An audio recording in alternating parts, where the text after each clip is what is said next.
Olá, crianças. Estou aqui com a nossa terceira aula de história. Nós estamos trabalhando as pessoas e o espaço. Trabalhamos durante o primeiro bimestre sobre o trabalho, sobre as profissões. Nós estamos falando agora no segundo semestre sobre o trabalho e a natureza, mas eu não poderia deixar de falar desse profissional, né, que com o seu trabalho, com a sua dedicação, né, com a sua entrega, exerce um papel muito importante nas nossas vidas. Afinal de contas, ele cuida das nossas vidas, né? Hoje, dia 18, dia do médico. Falei na aula anterior, estou falando hoje, para enaltecer, né, para valorizar esse profissional que está sendo, que sempre foi importante, né, mas que durante a pandemia esteve sempre na linha de frente, em defesa, né, se superando, dando seu sangue, a sua vida muitas vezes, né, porque nós perdemos muito profissionais na área da saúde. Então, dia 18, dia do médico. Na página 198, no livro aí de vocês, nós vamos falar sobre as comunidades, né, indígenas, comunidades quilombolas, né, as comunidades indígenas, onde vocês já estudaram um pouquinho, já falamos sobre a cultura, a dança, a questão dos alimentos, o que eles usavam para se alimentar, o que eles usavam como seus instrumentos de trabalho, né? Então, a importância da comunidade quilombola, isso tudo são nos espaços culturais. O que vem a ser os espaços culturais? São os espaços, o trabalho que o homem realizou, né? Foi o que o homem construiu dentro do espaço natural. Então, a aldeia, a oca, a casa construída, né? Isso tudo são culturais. Então, espaço cultural é o espaço onde o homem construiu algo, tá certo? Então, vamos entrar. Aqui nós temos a comunidade ribeirinha, né, que são as pessoas que moram próximo ao rio São Francisco, aqui na Bahia, certo? A construção de casas, né? Vocês estão vendo aqui as casinhas de barro, né, de taipa. E o que vem assim a comunidade tradicional, gente? A menina está pensando, comunidade tradicional. O que vem a ser as comunidades tradicionais, na página 20? Existem várias comunidades tradicionais no Brasil. Elas estão aqui há centenas de anos. São povos que têm culturas próprias e que usam a natureza como condição essencial de sobrevivência. Então, as culturas tradicionais são o quê? Eles usam a natureza como meio, recurso, né, de sobrevivência. Para esses povos é impossível pensar em resistência sem relacionar-se com a natureza. Então, para essas pessoas, as pessoas das comunidades tradicionais, eles não conseguem associar a vida deles se não existisse a natureza, né? Então, por isso, essas comunidades têm uma grande preocupação com a conservação da natureza e buscam manter uma relação equilibrada e sustentável entre as pessoas e o meio ambiente. Seria bom que todas as pessoas, não só as pessoas das comunidades tradicionais, tivessem esse mesmo pensamento, porque a partir do momento que você fica preocupado em conservar, né, em cuidar da natureza, você também está cuidando da sua qualidade de vida. Se você tem um ambiente que não é poluído, a sua qualidade de vida também vai ser melhor, né? Comunidade indígena, como sua comunidade pensa e se relaciona com a natureza. Para a natureza é importante, a natureza para essa comunidade é importante, Então, você sabia que a comunidade são grupos de pessoas, não só pessoa, não forma uma comunidade, né? Então, comunidade, nós já estudamos na matéria de geografia, que comunidades são pessoas com os mesmos objetivos, que lutam pelo mesmo objetivo. Então, aqui são grupos de pessoas que compartilham a mesma cultura, a mesma história, as mesmas regras e os mesmos valores. Então, elas têm uma memória e um passado em comum, portanto, mantêm uma relação de reciprocidade, de entrega, de troca. Então, como será que as comunidades indígenas pensam sobre a natureza? Como será que as comunidades indígenas pensam, né, sobre a natureza? No capítulo anterior, nós falamos sobre que os indígenas têm consciência da importância da natureza para a existência dele, né? E por isso procuram ter relação de respeito e cuidado com o meio ambiente. É sempre bom lembrar que os povos indígenas são bastante distintos. Eles têm costumes, têm suas línguas próprias, suas culturas diferentes.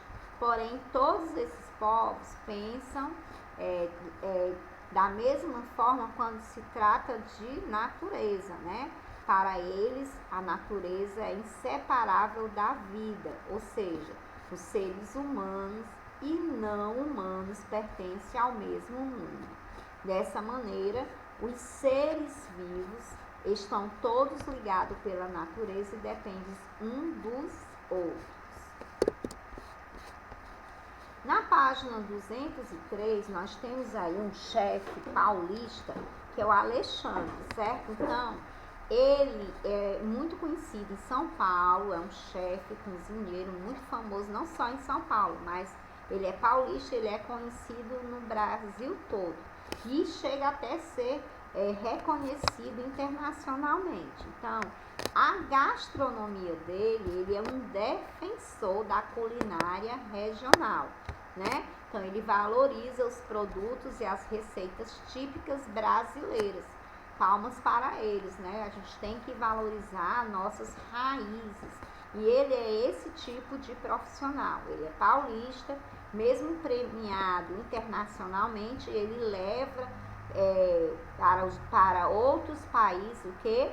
As receitas, né, típicas do nosso país. Ele faz com que as pessoas conheçam também a nossa cultura através dos alimentos, tá certo? Então, para ele, ninguém sabe mais sobre os produtos brasileiros que os povos tradicionais. Por isso, o Alexandre tem várias parcerias com os indígenas, né? Com os quilombolas, com os caiçaras e com os caboclos. Por quê? Porque são pessoas bem raízes, pessoas que estão lá junto com a natureza, né? Esse chefe de cozinha já escreveu vários livros e viaja o mundo todo para divulgar produtos das florestas brasileiras, forma de como os pratos são preparados e a importância, né, da preservação das nossas florestas. Ele mesmo usando o material que ele tira da natureza, ele sai mais propagando o respeito com relação ao preservar, ao cuidar, né, daquele local onde se tira-se os ingredientes para os preparos de suas receitas, tá certo? Então, Alexandre, eu também passei a lhe admirar por conta dessa sua valorização com relação à nossa cultura, no que diz respeito à culinária, tá certo? Então, alimentação dos povos indígenas. Nós temos aqui uma horta, né? Então, vamos ver aqui. Os indígenas tradicionais dedicam boa parte do tempo aos alimentos, certo? Pois precisam primeiro colher ou plantar, caçar, pescar ou criar animais, depois precisam prepará-los. Mandioca ou macaxeira, milho, carne de caça, peixes, raízes, frutas silvestres, palmitos, castanhas e outros fazem parte da alimentação dos indígenas, né? O tempo passou e o mundo se modernizou, mas a forma deles prepararem os alimentos, apesar dele tirar da natureza, também mudou bastante, tá certo? Muitas pessoas que não são indígenas passaram a usar máquinas para plantar e colher, usar grandes extensões de terra para plantar um único produto, não respeitar o tempo da terra e até mesmo usar os agrotóxicos, né, que são produtos químicos para evitar as pragas e outras coisas mais, né? Para produzir muitos alimentos ao custo baixo, muitas pessoas desrespeitam o ciclo da natureza, desmatam e às vezes não se preocupam com a qualidade do alimento. Já os indígenas costumam respeitar a natureza, pois utilizam as técnicas que não agridem o solo. Então, eles cuidam do solo, eles não usam agrotóxicos, que são produtos químicos. Eles tratam produtos de qualidade e reaproveitam tudo que o alimento oferece. Por quê?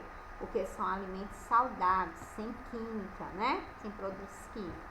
Eles são um exemplo de como devemos tratar a terra, a água, os animais e as florestas. Na página 205, nós vamos falar sobre as comunidades quilombolas, tá certo? Durante muito tempo, houve trabalho escravos no Brasil. Nós estudamos, né, que os escravos chegaram para ajudar os portugueses, né? Então, eles foram escravizados. Então, os escravizados têm a ver com a comunidade quilombola. Nunca ninguém gostou de ser escravo, nem gosta, né? Por isso, muitos escravos fugiam em busca da liberdade quando conseguiam. Quando eles conseguiam uma brechinha, eles fugiam em busca da liberdade. Eles se escondiam em lugares chamados quilombos, né? Então, esses quilombos eram os lugares onde os escravos que eram escravizados fugiam para ficar lá escondidinho, né, de quem os escravizavam. Nos quilombos, os escravos fugidos levavam uma vida de liberdade e dignidade, que todos nós deveríamos ter, né? Pois eles plantavam, eles colhiam, pescavam e viviam em comunidade, ajudando uns aos outros. Existiam os quilombos urbanos, que era mais na cidade, né? Mas a grande maioria era no meio da floresta. Por quê? Porque os quilombos eram mais para os escravos que estavam querendo ficar fugidos, eles não queriam ser encontrados. Então, os quilombos precisavam das florestas para sobreviver. Por isso, estabeleceram uma relação de respeito e harmonia com a natureza. Na página 205, nós temos aí para saber mais. Sabia que existiram muitos quilombos em várias regiões do Brasil? O maior e o mais famoso foi o Quilombo dos Palmares, que fica no estado de Alagoas.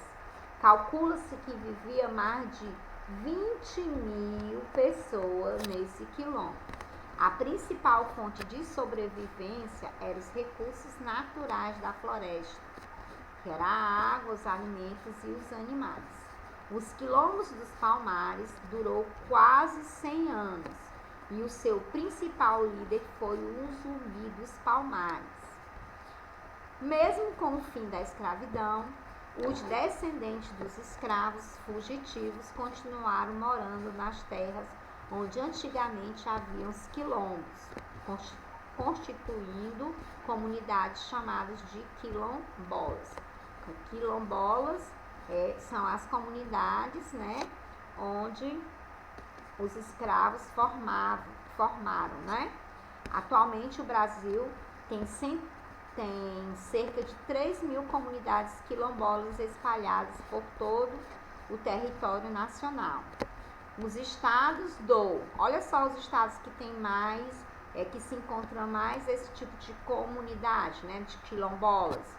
São Maranhão, Pará, Bahia e Minas Gerais, concentra os maiores números dessa comunidade, dos quilombolas, né?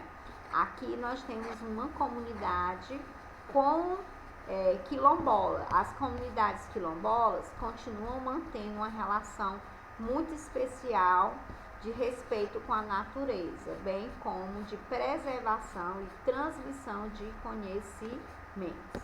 Muitas comunidades produzem artesanatos, remédio e cosmético com os elementos que eles tiram da natureza, né? Eles evitam desmatar a floresta, preferindo colher os frutos que caem do chão. Olha só a questão, gente, no respeito, né? Eles aproveitam só os frutos que caem no chão. Quando eu faço caminhada aqui, perto da minha casa, tem um pé de saputi. Eu estava fazendo caminhada com uma colega minha. Aí, quando nós passamos, a gente viu vários saputis, né? Pequenininhos. Eu dei uma volta, eu dei duas e vi. Quando nós passamos na terceira volta, para minha surpresa e tristeza, né? Tinham tirado os saputis tudinho, gente. Ainda pequenininhos ainda, não se via para comer.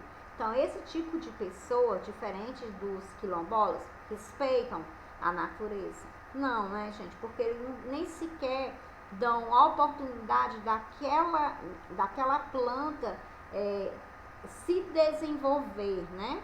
Ficar ao ponto de você comer. Que tiram lá os saputis, vê que tá verde e jogam no chão.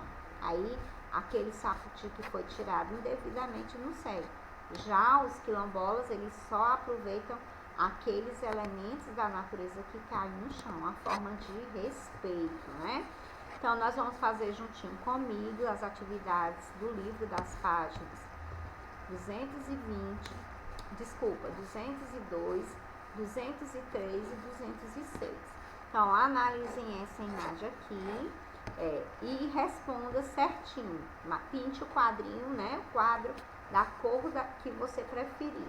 Essas pessoas da pintura, elas estão em que ambiente? Eles estão na floresta, na cidade ou na praia? Como você pode observar, eles estão na floresta, né? Cercado de plantas por todos os lados. O que as pessoas da pintura estão fazendo? Estão dormindo, comendo ou trabalhando. Elas estão comendo, né? Estão se alimentando, tá certo? Então, vamos fazer agora na página, continuando a página 203, aquela lá 202, agora nós vamos dar 203 ainda. Quantos animais aparecem na imagem? Vocês vão contar os animais. Aparecem 3, tá certo? 2, aliás, aparecem 2 animais.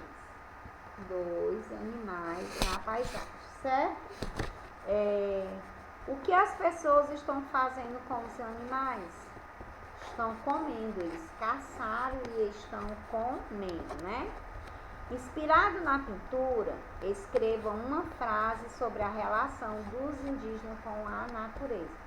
Essa resposta aí é pessoal, né? Você vai responder aí, você vai fazer uma produção de frase de acordo com a imagem da página 202, tá certo? Na página 206 tem um mapa, certo? Tem um mapa onde você vai fazer o quê? Você no mapa vai localizar, os estados brasileiros que tem a maior concentração de comunidades quilombolas, né? Que foi o que eu falei. Eu falei no Maranhão, né? Falei na Bahia, foi Maranhão, Bahia. Falamos em que mais, gente? Vocês estão lembrados? Maranhão, Bahia, Pará e Minas Gerais, certo?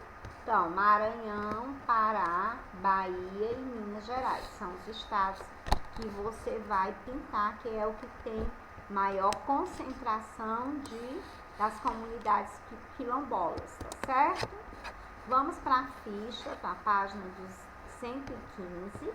Lá na página 115 você vai também analisar uma pintura, tá certo? Aí onde as pessoas da imagem estão, em uma floresta, numa comunidade ou na praia.